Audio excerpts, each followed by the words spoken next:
আইন শৃঙ্খলা বলতে দেশে কোনো কিছু আছে? দেশের মানুষের কোনো নিরাপত্তা আছে? এই নিরাপত্তাহীনতায় দেশ চলতে পারে না।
যারা ভালোবাসে জাতীয় পার্টির, যারা নেতা কর্মী সমর্থক, তাদের রক্তে মিশে আছে জাতীয় পার্টি, তাদের আত্মার মধ্যে জাতীয় পার্টি, তাদের রক্ত কথা বলে জাতীয় পার্টি।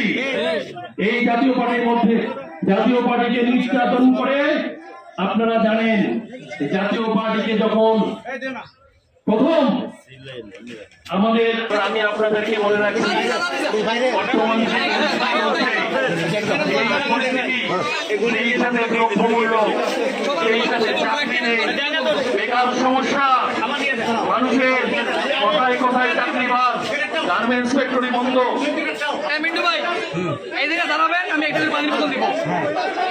আইন শৃঙ্খলা বলতে দেশে কোনো কিছু আছে? দেশের মানুষের কোনো নিরাপত্তা আছে? এই নিরাপত্তাহীনতায় দেশ চলতে পারে না। আমরা জেলা জাতীয় পার্টির পক্ষ থেকে এই আইন শৃঙ্খলা পরিস্থিতি অতি শীঘ্রই উন্নয়নের জন্য জোর দাবি জানাচ্ছি। না হয় শুধু সাধারণ মানুষ নয়, শুধু জাতীয় পার্টি নয়, আবারও দেখা যাবে এই আইন শৃঙ্খলার ব্যর্থতার জন্য বাংলার মানুষ ফুটে উঠে আর একবার সেই 5ই জুলাই আরেকবার সেই 24-এর অভ্যুত্থান সৃষ্টি হবে। আমরা চাই এইসব না হোক, দেশ একটা সুশৃঙ্খল পন্থায় চলুক এবং